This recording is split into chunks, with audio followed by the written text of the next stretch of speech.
Hi, it's your star goddess. I am back. Okay, so I know y'all are gonna say, why is she looking like that? I'm doing a video on vampires today, so I thought I would look the part. What do y'all think?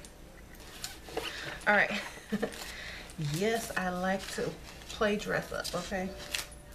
I'm a Pisces, live with it. Okay, so let's talk about vampires. Okay, so this is Conspiracy Monday. Are vampires real? What are vampires? You know, where do they come from?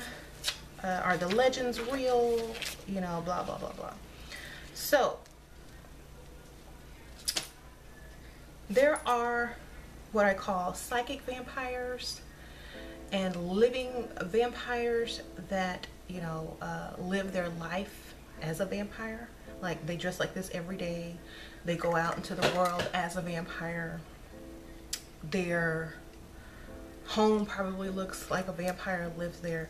So these are like the lifestyle vampires, as you would call them.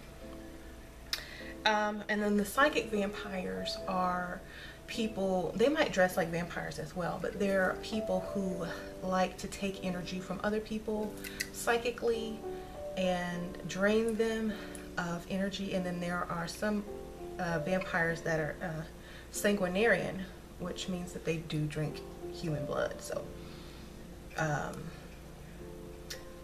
there are vampires that do drink blood because they feel that it gives them energy, life force, and all this kind of good stuff.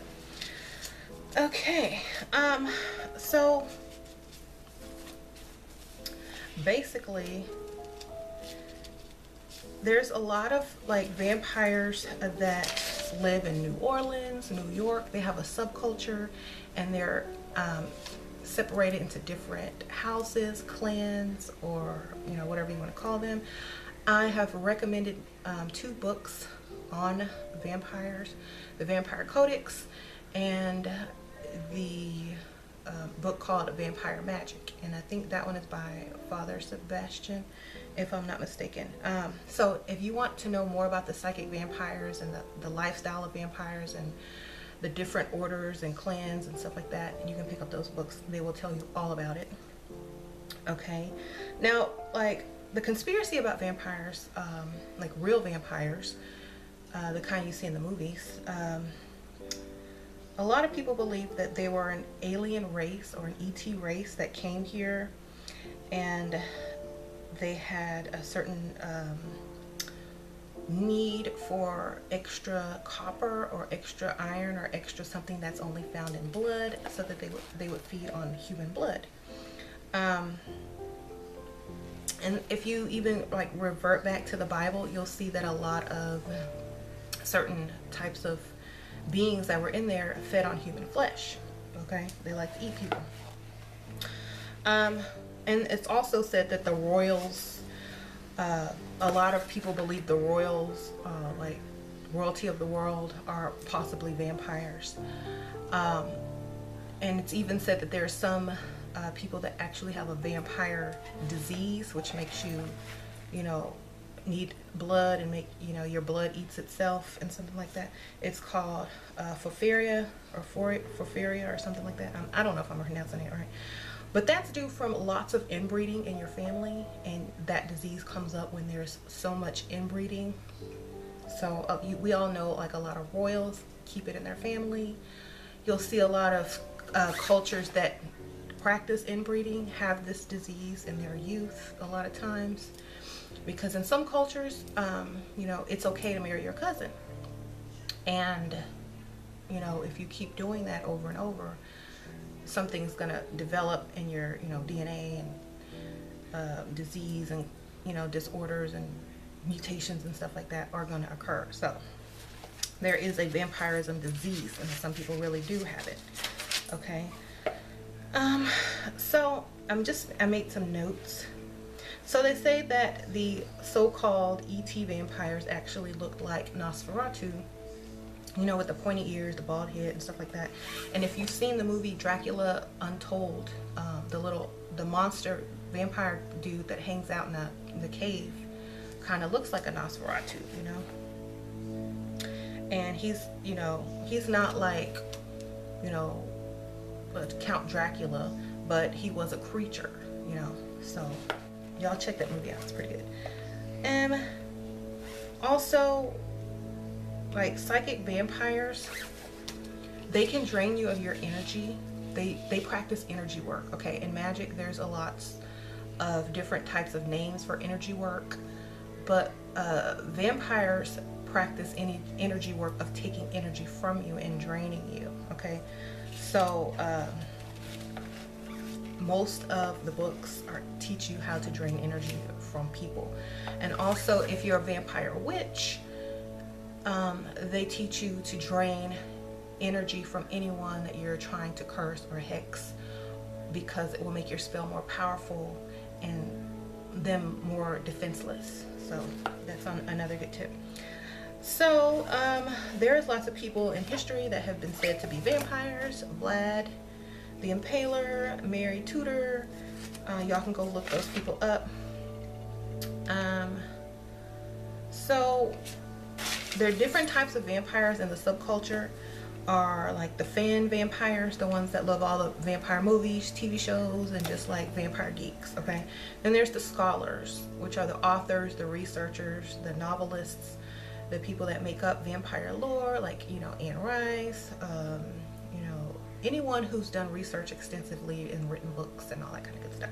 Then you have the vampire lifestylers, as I had said before. They like to dress up and incorporate it into their everyday living. You know, they would go out like this every day of their life, and they would say, hey, this is me, accept it or not. It's kind of like vampire drag, okay? Then you have the role players, and these are like the theatric vampires, and they like are in character all the time, and they really feel like that they're vampires, and it's kind of just like theatrics, which is pretty fun. Then you have the living vampire, and they are the ones that practice like psychology, magic, philosophy.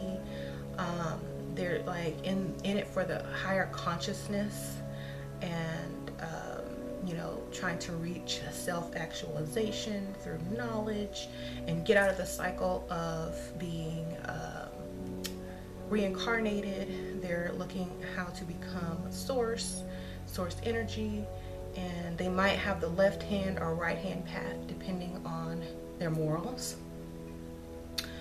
And they call the right hand path day and the left hand path night. So you have, you know, are you on the night path or are you on the day path? Okay. And some are even twilight, which is like in between, you know. They do good and, you know, they walk in the middle. Okay, then you have the black swans, which are not vampires, but they love being around vampires. They're like the people that are like vampire groupies, you know. They let them feed off of them and exploit them, and they're just, you know, groupies for vampires. Then you have real vampires, psychic vampires, traditional vampires.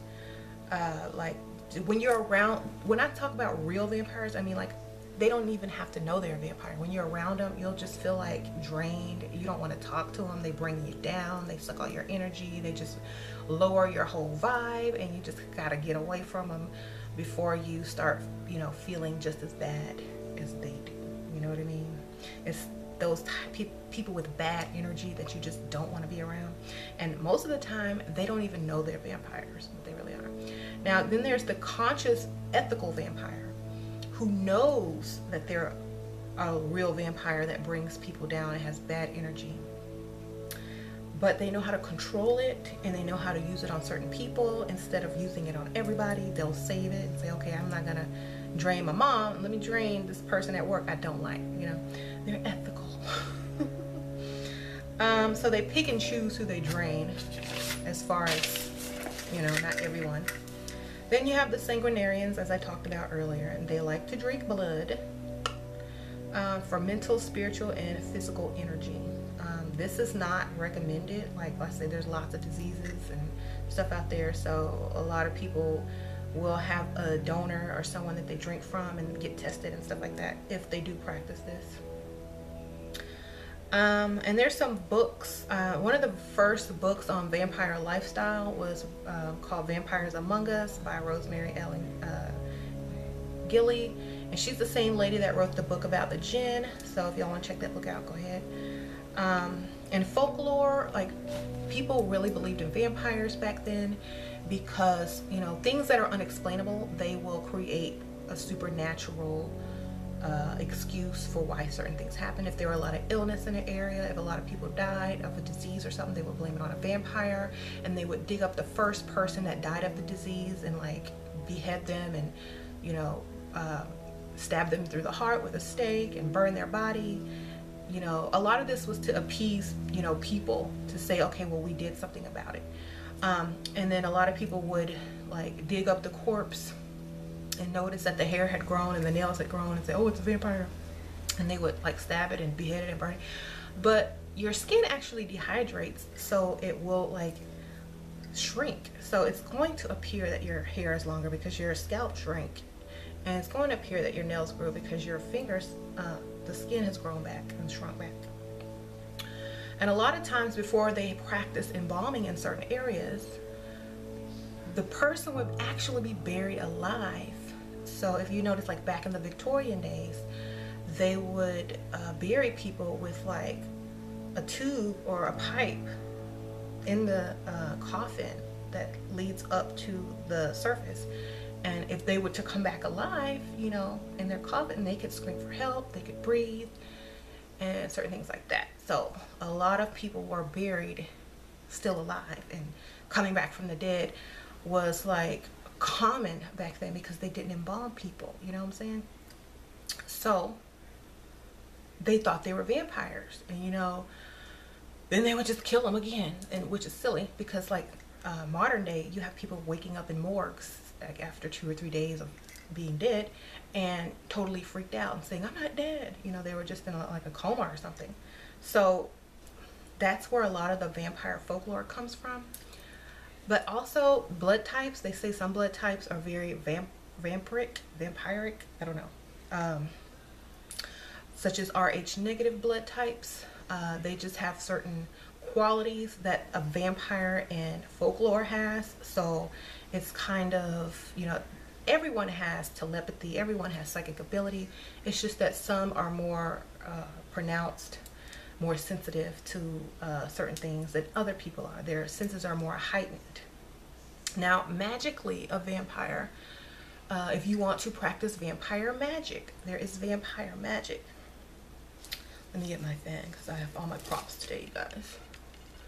Okay, so vampire magic, there's, like I said, there's a book by Father Sebastian called Vampire Magic. If y'all are interested in vampire magic, check it out. It's like very similar. It's more ritualistic magic. If you like ritualistic magic, it's more ritualistic. And a lot of the vampires, the subculture that lives in New Orleans, they practice voodoo. A lot of vampires practice voodoo in Catholic, they go to Catholic churches. They're very goth, Victorian, you know, romanticized. So they like to live that like Victorian era lifestyle, which was, you know, going to Catholic church, and then they would go to the voodoo ceremony and ritual afterwards in like Congo Square. And most of them belong to like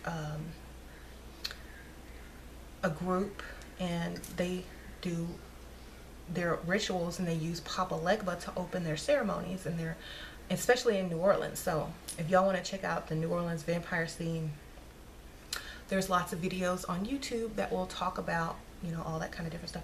And a lot of them do practice voodoo, okay, especially in New Orleans. I don't know about the ones in New York or the other sides of the world and states, but the ones in New Orleans, they like voodoo.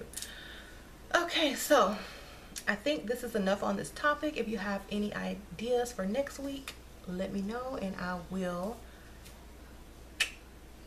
go through them. Okay, I'll see you guys in the next one. Bye bye.